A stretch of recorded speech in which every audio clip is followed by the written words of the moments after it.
another area that comes up during this lockdown is how do you continue to be a father when you are alone and your kids are away from you in this lockdown, right?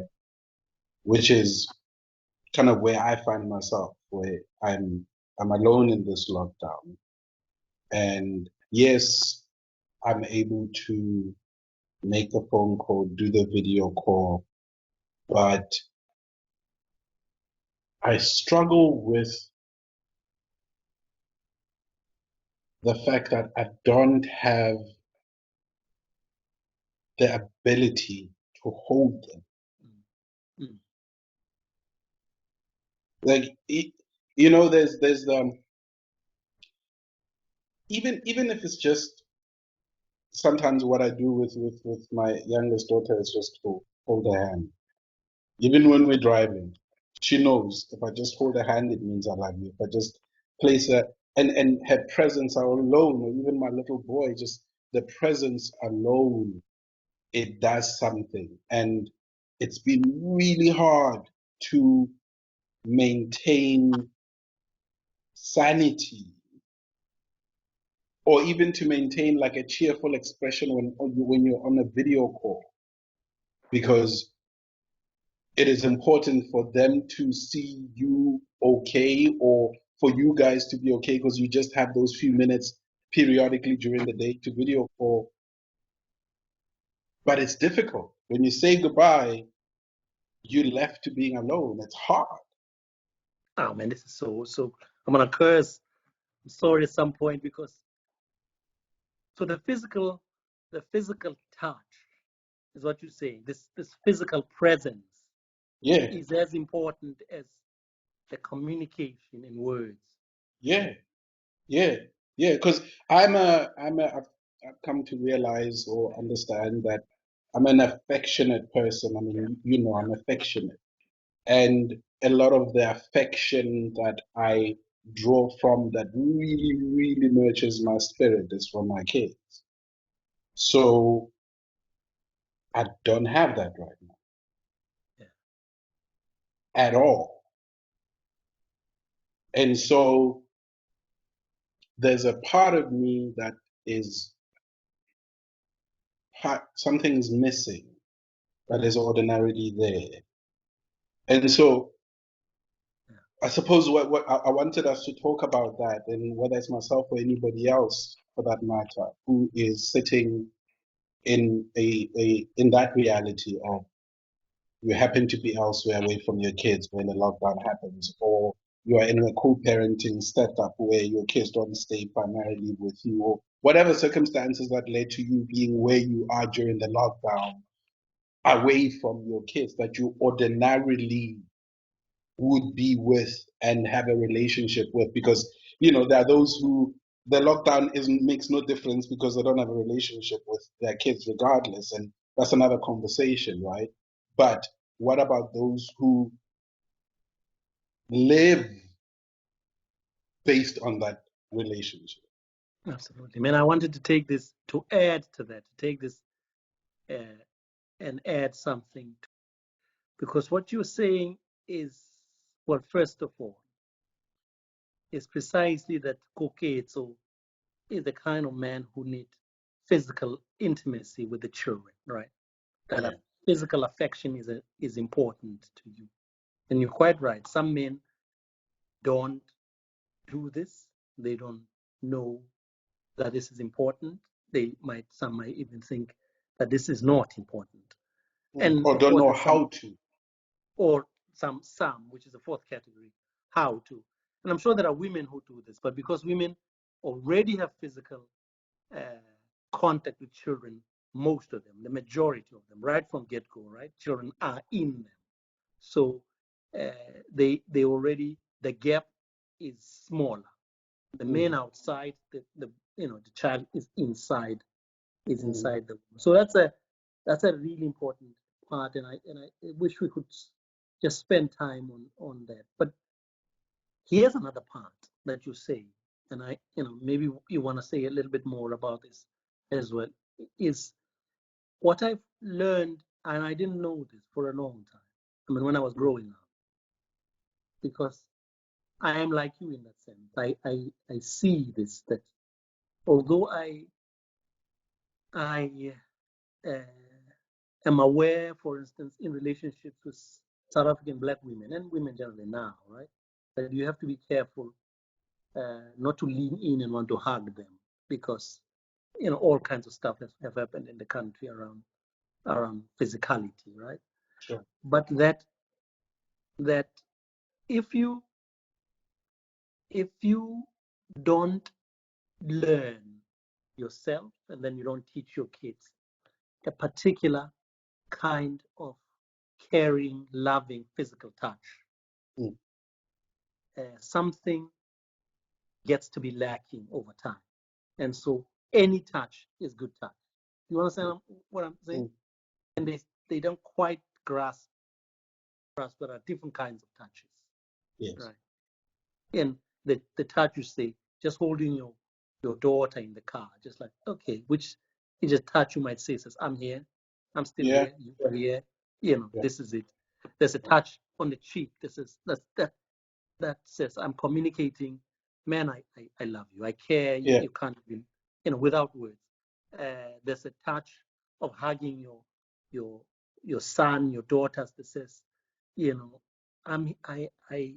I would not want anything to happen to you. You're my life.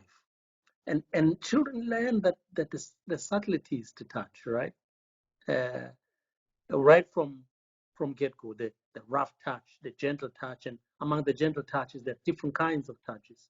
And I'm thinking, how do you deal with not having that right now? It's hard, it's hard. And talking about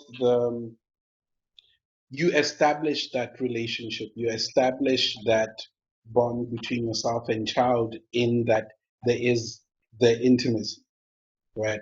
You are able, the touch is there, it's evident in how you interact with each other. So with my little boy, when we video calling, he touches the phone and then he gets angry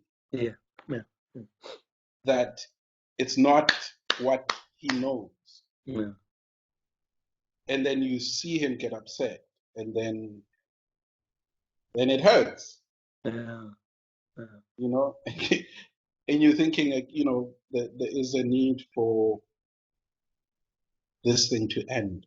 Wow. It needs to end. It needs to end, because it's not okay. It's not okay. But how then do we manage? How do we cope in this time? What do we say to a father who is dying to be with their kid and they're not? To start off, there's really an upside to this. There's a positive side to this for these fathers. The fathers who are not with their kids, who want this thing to end, because at least there's a point in the future. And I think Mandela says this somewhere, but I've heard it a lot of people who are in jail, for instance, even members of the Cribs, or they say, what kept me is just wanting to get out and see my children. You see, they have a future right there, and it gets you through this thing, and that's a really important part.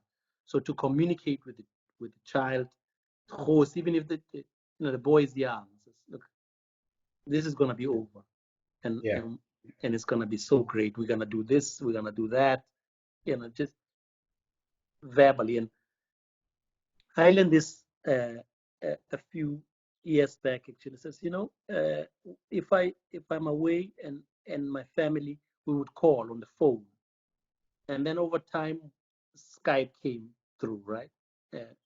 And something was added to the call, because they could see me now. So WhatsApp could see. even then you realize that, okay, this is one step better than just a voice, but it's still missing that physical part, right? The body, you see the body in close proximity. So in one sense, you say, well, thank you, Facebook, thank you, WhatsApp, thank you for giving us this, and you communicate this because you can communicate with your daughters, with your son, with our sons, with our children. But then you say, well, it is going to be so great when I meet you. It's going to be so great. We're going to do this and that. Yeah. I want us to do this. So I'm saying this is the upside of that. But the at the same time we have to keep bringing in the fathers we just spoke about earlier, about the men who are sitting in families and they can't wait to get out from their children. They just want to just get out because they can't handle being in the same room. The group, the Koketsu group, the Kopano group, and then these men who want to get out need to be in the same room. Says, man, you don't understand how wonderful it is to be in the same room as your children. And then they would say, well, no, there's pain, and then we talk about it. Yeah, because also what's important is not to in any way portray one group to be better than the other.